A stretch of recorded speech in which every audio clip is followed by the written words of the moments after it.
back to the channel. My name's Mark. If you aren't aware, we've got a compressor breakdown, so we're not doing what we should be doing, which is the L39. I already done one video when I was just doing a bit of wiring and finishing this off and the speed controller and bits and pieces. It's now all ready to put together, do all movements, put it on the ground, see what the weight's like, just see if I can do the CG, basically get it ready to fly.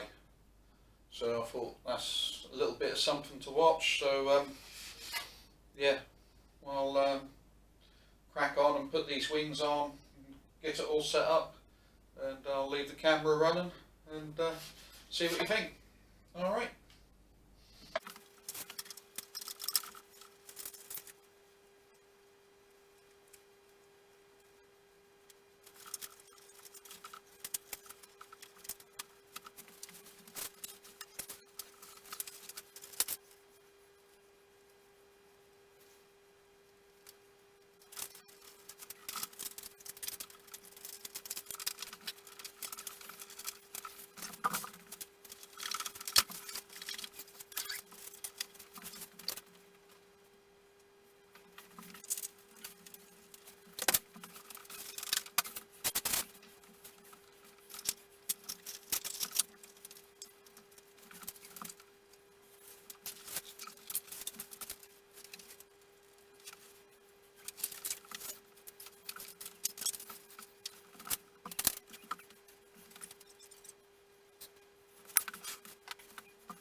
Well, that looks like it's a working airplane.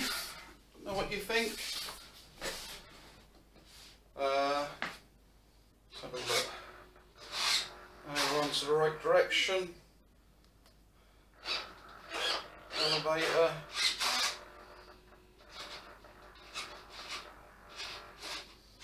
I think the ailerons can be cut down a little bit.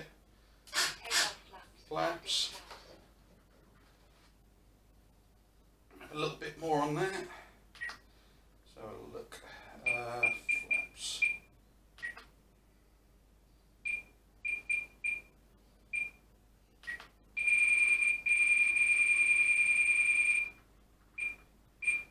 There we go. Take off flaps. Flaps out. Take off flaps. Landing flaps.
I would say that on something like this, 12-15 millimetre of travel on the elevator, maybe 20 in high rate, it wouldn't be a great deal, so we're well over that.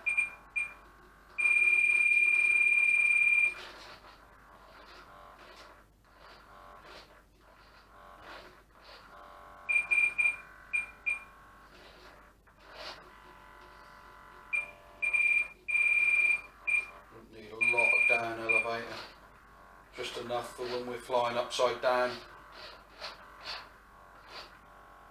That should be enough.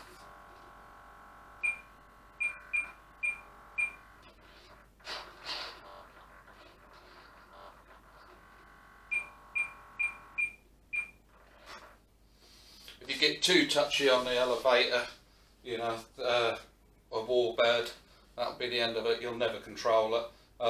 So I've knocked them down. They're around about 15 mil of travel, and I've got 25% expo on as well. So that will hopefully help me keep that a little bit here and there. And then I'll set a high rate with about 20 mil of travel, extra 5 mil, just in case I need it on landing and takeoff. But to be honest, the Spitfire I got and the Mustang I got, they're very low movements, and I never take them at a low rate. I've got high rate just in case I need them. I just don't use it. Low rate is set up to give a reasonably nice roll, a nice enough pull up, and to do a nice loop and pull out of it. And I find that if I've got it set up right to fly, it tends to land as well. And take off all right with them rates. Only thing I leave on high rate is me on a high movement is my rudders, and that's because with most tail dragon fighters you need quite a lot of rudder on takeoff. You have a lot of torque on the prop, which will pull you to the left. Obviously in the build, when we build these airplanes, we build in a certain amount of right, usually about 1.5 degrees right and about 1 degrees of down thrust. That's to take up some of the torque, and the down thrust is to take up some of the lift and balloon, and without it they just keep lifting and climbing all the time. So yeah, so that's about it on that one. Ailerons I would go for about 15 to 18 mil, a little bit more than maybe the elevators. So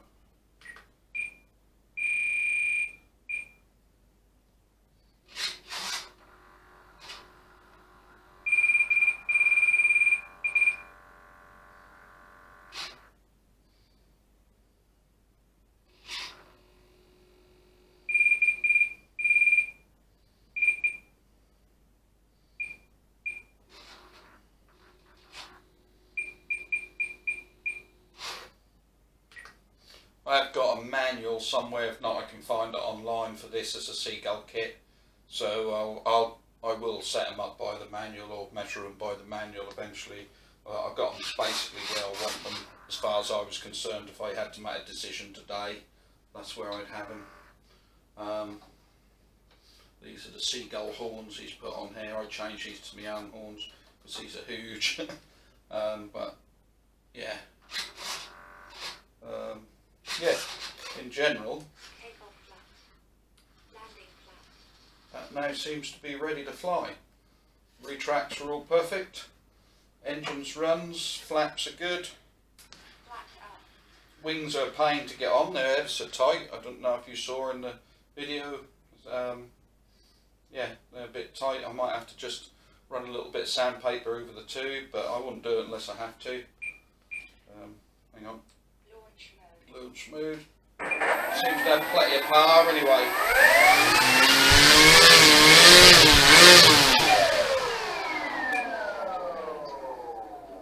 Yeah, I don't think we're going to struggle with that at all. So there you have it, one P47 Thunderbolt. ready to fly.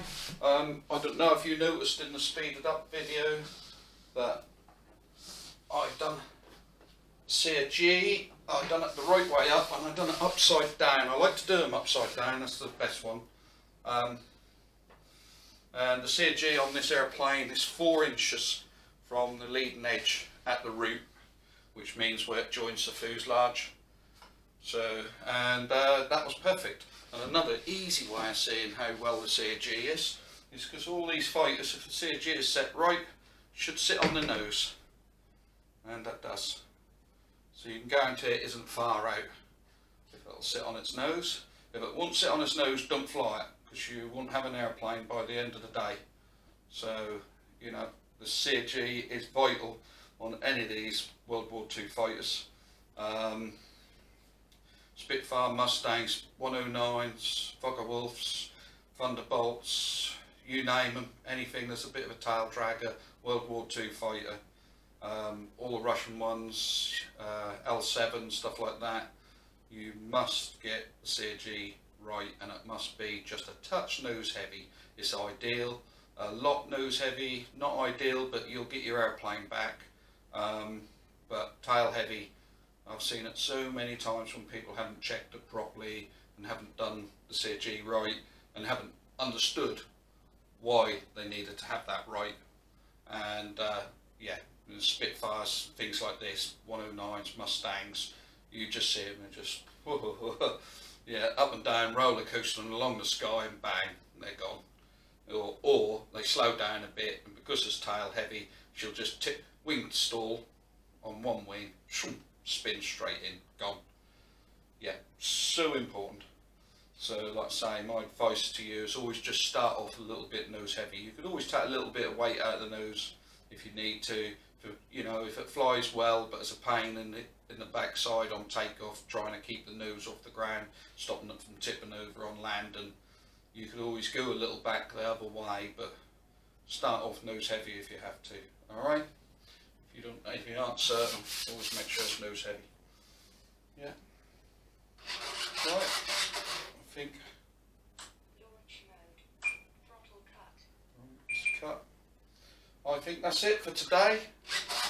I'm going to disconnect this, go and have a cup of tea. Hope you enjoyed the video. Sorry that we still ain't got this L39 on there. I haven't heard nothing about this compressor back from them. You know, so it takes what it takes. You know, I don't really want to go out and buy another compressor, but they're being a pain. It'll come back when it comes back. Until then, we'll just have to keep tinkering around. But this is another one now, ready to go down to the airfield and have a flight. So I'm pleased about that. Weather does look quite good in this area for next week, so I may even give a test flow next week. If I do, I shall try and get some footage of it for you. I test flew that little red Comet, that's flown. That went alright, no problems at all. So it's taken its place in my collection. That's about it really. Ain't got a lot else coming up. I don't want to put the ME262 on the bench and start building that, because that'll just be in the way when we start spraying. And I don't want sawdust around when we start spraying, no more than you really want spray all over our nice clean fresh balsa wood. So I've left that in the box at the moment, and it's hard work being tempted not to start it, I can tell you. But no, we'll leave that. I'll find some other little jobs anyway, and like I say, we might get some flying done this week, and we'll just, fingers crossed, that compressor will come back as soon as possible. So I really am looking forward to getting the paint on the L39. It's quite good because I've given it another coat of primer and wet and dried it all down, so it's given me plenty of time to get that surface as nice as possible for the paint to go on. So hopefully we'll get a nice job on that when, you know, when the compressor's back. So yeah, I think with that, yeah, if you enjoy the videos, hit subscribe, all the normal gubbins. Yeah, have a good week, and I'll see you on the next video. Thank you for watching. Bye bye.